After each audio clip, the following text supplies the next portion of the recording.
Just as the billionaire groom reaches for his bride's hand, a young stranger storms the aisle, slamming an envelope to the floor and shattering the illusion of love with 6 words. She's not who you think she is.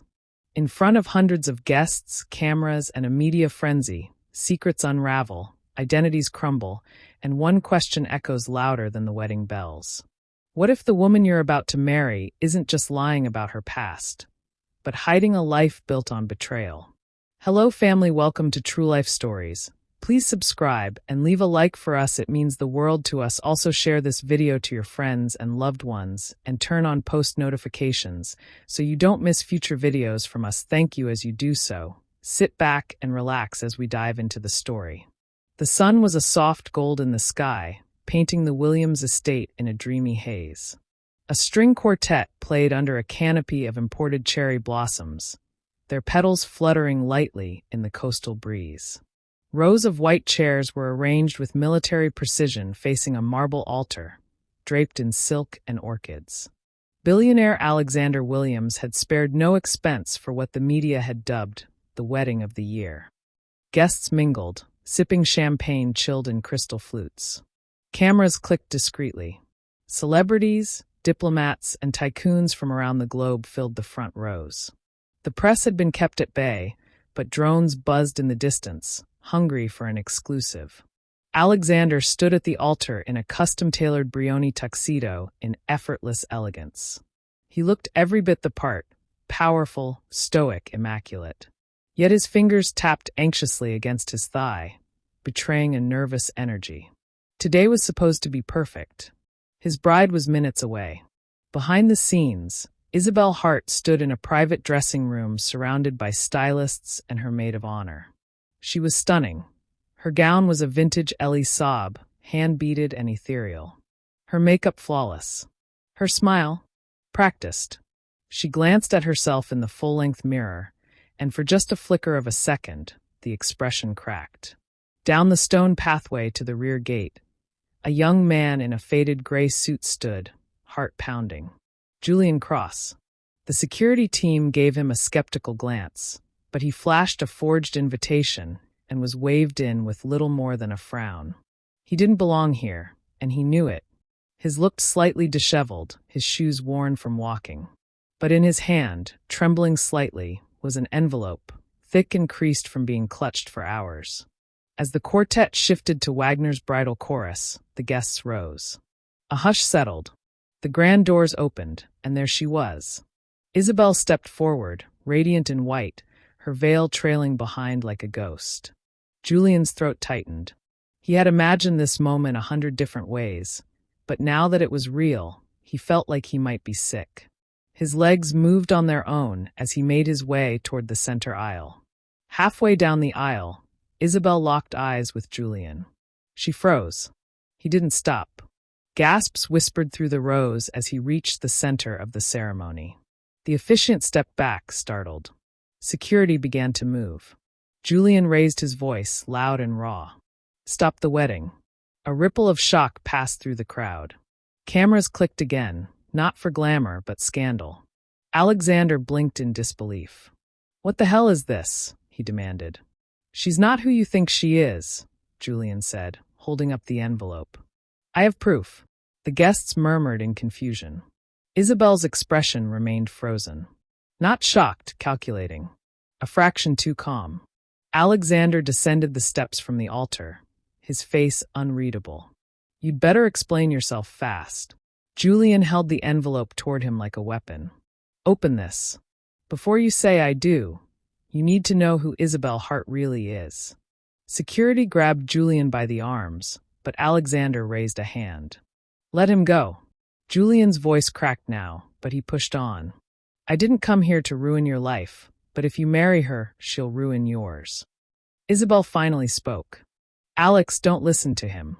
He's disturbed. I don't know how he got in. He's dangerous." Julian laughed, a bitter sound.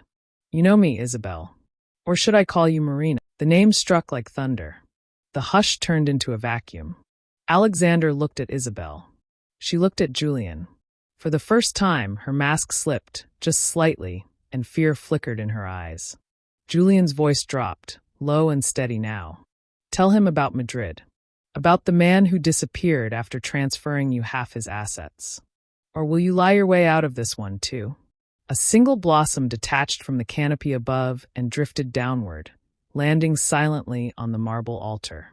The ceremony had ended before it began. The silence in the courtyard stretched unbearably. The quartet had stopped playing. The drones above were gone, as if the sky itself was holding its breath. The guests remained standing, confused, murmuring, craning their necks toward the front, unsure whether they were witnessing an interruption or an unraveling.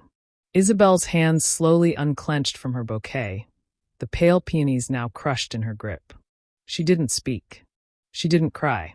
She simply turned her gaze back toward Alexander, a gaze that had once disarmed him, that once promised forever. Now it felt like a mask. Alexander took the envelope from Julian's hand, his fingers slow but steady. He looked at Isabel, his eyes searching her face for something, anything. Truth. Denial. Guilt. But she gave him nothing. Julian stood still, adrenaline coursing through him like fire. His entire body ached with the tension. Security hovered nearby, unsure of whether to escort him out or guard him from something worse. Alexander opened the envelope with surgeon-like precision. Inside, photographs, printed documents, copies of emails, and a single flash drive. One of the photographs, glossy, colored, time-stamped, showed Isabel in a dimly lit restaurant, her hand on the knee of a man in his 50s. Her smile in the photo was the same one Alexander had fallen for. Another photo, Isabel, or Marina Valles, as the ID photocopy suggested, holding hands with the same man outside a luxury apartment in Madrid. A police report, a complaint filed under a different jurisdiction. A transfer of $2.4 million logged only days before the man, Eduardo Morales, vanished. Alexander's grip on the photos tightened. What is this? Isabel took a step forward, voice calm but firm. Lies. That's what it is. Julian scoffed. You're really going to keep pretending? She didn't look at Julian. Her eyes were fixed on Alexander. I don't know where he got those, or how he faked them. But I swear to you, Alex, I've never been to Madrid. I've never used another name. This is some kind of obsessed fantasy. Alexander's brows furrowed. Are you saying these are fabricated? Yes. She turned, addressing the crowd, her voice quivering in the perfect places. This man has been stalking me for months. He's delusional. He's not family. He's not anyone. Julian stepped forward, heart pounding. I'm your half-brother, Isabel. A hush cut through the murmurs again. Even the wind stilled. Isabel's eyes finally flicked toward him. And this time, for the briefest moment, the veneer cracked. Not surprise. Recognition. Alexander caught it. Julian pressed forward. We grew up in the same building. You lived with your mom. I lived 3 floors down with mine. Different dads. You disappeared when you were 16. I didn't know what happened until I started looking into you again last year. And when I found out what you were doing, you don't know anything. Isabel's voice rose suddenly, breaking the glassy composure. You don't know what I went through. What we went through. My mother, our mother, was a drunk and a lunatic. I survived her. I built something out of nothing. You built it on lies. I rebuilt myself, she snapped, chest heaving. I left that life behind. I had to, or it would have destroyed me. You don't get to drag me back into it just because you couldn't get out. Alexander took a step back, the weight of the revelations crashing against the altar behind him. The crowd felt farther away now, a blur of judging eyes and whispers. Is it true? He asked quietly. Any of it? Isabel hesitated. That hesitation was an answer. It's not what you think, she said, voice low. There are things I should have told you. Things I was ashamed of. But I never lied about how I feel. I love you, Alex. Everything else was just survival. Alexander held the photograph up again, the one with her and Eduardo Morales. And this man who went missing. I didn't kill him, she said. That wasn't a denial. You said you'd never been to Madrid. Her eyes burned. I had to say that. Julian stepped back, quietly, letting the truth settle like dust after an explosion. He'd said what he came to say. Now it was Alexander's war to fight. The guests began to move uneasily, some whispering, some walking away. The illusion was broken. Alexander looked at the crushed bouquet on the ground. He bent slowly, picked it up, and set it gently on the altar. He turned back to Isabel. His voice was ice. "Wedding's over." And then he walked away.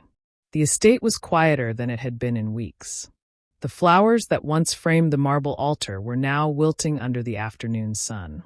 Rows of empty white chairs stood like abandoned soldiers in the aftermath of a wedding that never happened. Inside the Williams manor, Alexander stood at his study window, staring out toward the sea. His tuxedo jacket hung over a nearby chair. His tie was loose, his shirt half unbuttoned. In his hand was the flash drive Julian had given him, still untouched. He hadn't slept. He hadn't even left the room. Behind him, 2 unopened bottles of 18-year-old scotch stood like relics on the bar cart. His phone vibrated on the desk for the 100th time, the screen flashing with messages, media outside gates. Isabel seen leaving. Shareholders requesting statement. Stacy calling again. He ignored it all. The silence cracked when the door creaked open. "Are you going to sit there and rot, or are you going to open that damn drive?" "Stacy." Alexander didn't turn. Not now. She walked in anyway, closing the door behind her. Her dark eyes scanned the room, landing on the photos spread out across his desk. The one of Isabel laughing in Madrid. The police report. The financial transfers. This isn't like a scandal, Alex. This isn't some boardroom betrayal or merger gone bad. This is personal. She picked up the flash drive and tossed it onto his lap. "And I think you're afraid it's going to confirm what you already know." Alexander's jaw tightened. "I don't know what I know." She lied about her name. About where she came from. There's a missing man. A half-brother she pretended didn't exist. Stacy crossed her arms. "That's not a misunderstanding. That's a profile." He finally looked at her, his eyes bloodshot but sharp. And what if she did lie? What if it was to escape something worse? A past she didn't ask for. She didn't run from abuse, Alex. She ran from accountability. Stacy's voice softened. "You want to believe she's different with you. But predators don't change their teeth." There was a long pause. The only sound was the gentle churn of the waves outside. Then click. Alexander inserted the flash drive into his laptop. A folder opened. Inside, dozens of files. Videos. Emails. Surveillance stills. One video automatically launched. It was grainy, taken from a security camera inside a small office. Isabel, younger, different hair, sat across from a man in a sharp suit. Their voices were faint but audible. "You said you loved me," the man was saying. "I needed you to trust me," she replied. He slammed his fist on the desk. "You bled my company dry." "You signed the documents, Peter," she said with a calm smile. "All I did was suggest." The screen froze. Alexander hit pause. His face was blank. The weight of that one sentence coiled around his thoughts like smoke. Stacy leaned over, whispering, "How many others do you need to see before you believe she targeted you?" Alexander didn't respond. He clicked open another file, an email chain between Isabel and a lawyer in Monaco. Another between her and a man named Raymond, asking for $250,000 to cover her mother's hospital bills. The timestamps matched dates when she'd told Alexander she'd been volunteering in South Africa. Lie after lie. Precise. Measured. Emotional camouflage. He stood suddenly, knocking over the chair. "Why me?" he muttered, pacing now, manic with disbelief. "Why not some other rich idiot? Why me?" Stacy followed him with her eyes. "Because you're careful. You're powerful. And you're respected. If she could manipulate you, she could silence anyone who questioned her. You're not just a prize, Alex. You were a shield." He stopped mid-step, breathing heavily. Then a memory hit him. A moment from months ago. Isabel crying in their living room after getting a threatening call from her ex. She'd asked him to speak to a contact at Interpol. At the time, he didn't question it. Now he wondered if that call ever happened at all. How did I miss this? He whispered. She was good, Stacy said quietly. Really good. The doorbell rang in the distance, echoing faintly through the halls. Then footsteps hurried. Moments later, a housekeeper appeared at the study door. There's someone at the gate, she said. It's the young man, Julian. Alexander turned slowly. Stacy raised an eyebrow. You going to talk to him? He didn't answer. But after a moment, he strode out of the room and toward the front of the house. The gates creaked open. Julian stood just outside, clutching a manila folder, looking more tired than before. He had dark circles under his eyes and dirt on his shoes. You came back, Alexander said. I figured you'd want more than one chapter of the story. Alexander didn't speak. He opened the gate and stepped aside. Julian entered. And behind them, as the gates shut, the last petals from the wedding canopy blew down the long, empty driveway. The final remnants of something beautiful that had never been real. The parlor room had once hosted royalty and tech titans. Now it smelled faintly of dust and roses, forgotten centerpieces from the wedding that never was. Julian sat on the edge of a leather armchair, gripping the manila folder with both hands like it might float away. Across from him, Alexander sat in silence, one leg crossed, elbow resting against the armrest, his face unreadable. Not out of calm, but calculation. Behind them, Stacy leaned against the wall, arms folded, eyes narrowed, as if daring Julian to trip over a single lie. Julian reached into the folder and handed over a single sheet. DNA test, he said. My mother's name was Eleanor Cross. Isabel's was Evelyn Hart. Same woman. Different stories for different children. She left my dad when I was 4. I never saw her again, but I remembered the name she called Isabel Bella. Always Bella. Alexander read the page slowly. The document was clean, official, bearing the seal of a national clinic. 98.7% match. Half siblings. No margin for coincidence. She told me her parents died in a car accident when she was 12, Alexander said. Julian gave a dry laugh. Creative. I wish mine had. I got a mom who rotated boyfriends and excuses, then vanished. Isabel, or Bella, or Marina, or whoever she's being today, was smart enough to leave. Stacy took the paper and scanned it. So you tracked her down after all these years just to crash her wedding? No, Julian said. I tracked her down because I started digging into the woman who'd suddenly become a philanthropist. The photos, the social media, the op-eds. She didn't just change, she erased herself. And I was curious. Too curious. He opened the folder again, laying out more photos. A younger Isabel on a yacht in Capri. A gala in Buenos Aires under a different alias. A photograph of her kissing a man on the steps of a villa in Spain. Eduardo Morales. She didn't kill him, Julian said quietly. But she didn't save him either. Eduardo had a heart condition. Stress triggers. According to the reports, he had a stroke in the middle of a heated dispute with her. She called for help, eventually. But by the time the paramedics arrived, he was already gone. And somehow, she still walked away with access to 2 of his offshore accounts. Alexander's throat went dry.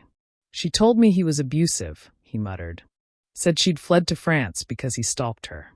Said she feared for her life. Classic redirection, Stacy said, shaking her head. Is she even pregnant? Julian froze. Alexander looked up sharply. She told me last night, he said, when I confronted her, before the ceremony, that she was pregnant. Said she didn't want to cause a scene because of the baby. Julian stared at him. She told you that? Alexander nodded slowly. She's done it before, Julian said, reaching into his folder once more. He pulled out a printout of a message chain.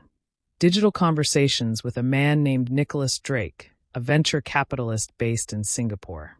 She told Nick she was pregnant. He signed over a major share of his firm's profits to her in exchange for stability for the child. She disappeared 3 days later. There was no baby, just manipulation. Fear's the fastest currency. Alexander rubbed his temples. Every revelation felt like another stone being stacked on his chest. He wanted to be angry, furious, but mostly he felt hollow. Not just because Isabel had lied, but because he'd believed her so easily. "How do you know she's not lying this time?" he asked softly. Julian met his eyes. "You don't. That's what she counts on." Just then, Stacy's phone buzzed. She answered, listened briefly, and turned pale. "She's here," she said. "At the gate." Julian stood immediately. "Don't let her in alone." Alexander didn't move. "I'll talk to her." Stacy hesitated. "She's a manipulator, Alex. You let her speak, and she'll spin your guilt into a leash. Don't underestimate her." "I need to hear her say it," he said. "And I need to see her eyes when she does." 10 minutes later, Isabel stood in the Williams solarium, a glass room filled with orchids and sunlight. The veil was gone, her gown replaced by a long, dark coat and large sunglasses. She pulled them off slowly, revealing puffy eyes, smeared mascara, and a brittle smile.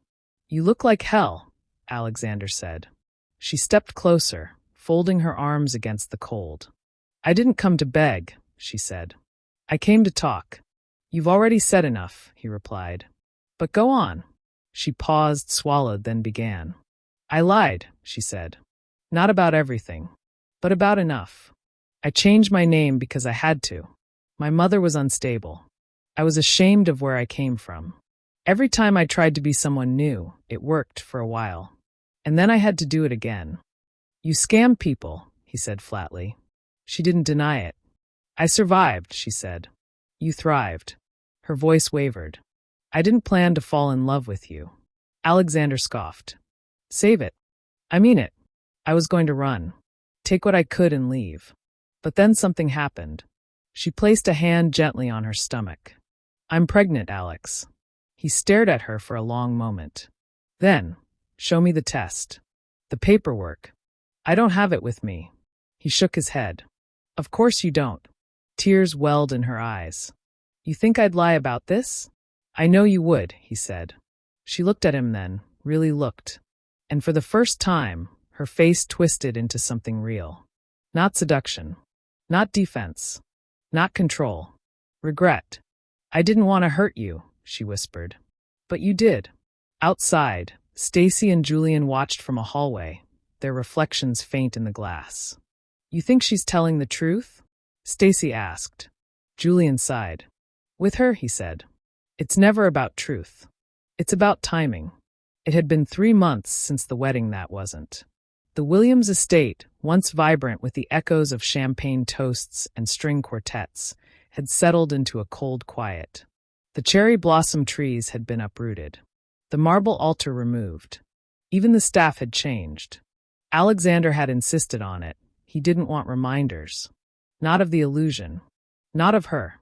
Now, the only sound in the house was the scratching of pen on paper. He sat at his desk, writing in long, deliberate strokes. The letters weren't business. Not contracts. Not memos. It was a speech. One he'd never planned to give. One he'd never imagined. The logo at the top of the page was new. The Heartline Foundation for Victims of Emotional Fraud. It was Stacy's idea. But the funding? The drive? That came from him. They had taken Isabel's script and rewritten it with truth. She had vanished 2 days after their last conversation. No call. No press. No trace. Her penthouse was cleared. Her accounts, what little hadn't been frozen by legal inquiries, drained. The private investigator traced her to Zurich, then to Bangkok. After that, nothing. She was a ghost again. A beautiful lie retreating into the shadows. Alexander never filed charges. Not out of mercy, but out of clarity. He knew prosecuting her would only keep her in his life. What she wanted always was relevance, and he wouldn't give it to her. What he gave her instead was silence. The conference hall was modest by his standards. No chandeliers. No violinists. Just rows of clean chairs, a single podium, and press from across the country. The announcement of the foundation had gone public only 48 hours earlier, but the story was already viral.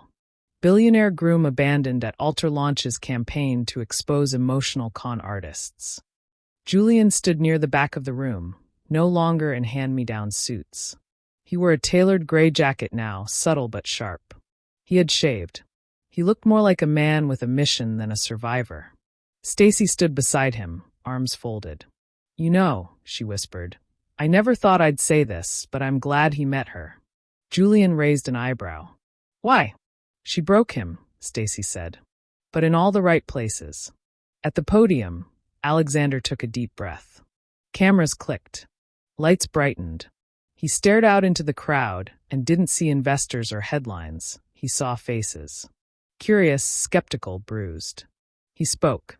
"We don't always talk about emotional betrayal," he began, voice steady. "We have laws for theft, for fraud, for blackmail. But when someone breaks you using only your heart, there's no police report. No insurance claim. Just shame." He paused. "I know because I let someone into my life. Someone I believed in. Someone I loved. And she wasn't who she said she was." Murmurs rippled through the room. He didn't flinch. "I don't tell you this for pity. I tell you this because silence is her power. And I'm done being silent." He continued, explaining how the foundation would work. Funding legal services, therapy, digital tracking of known con artists. A database. A support system. A network of truth in a world too eager to be deceived.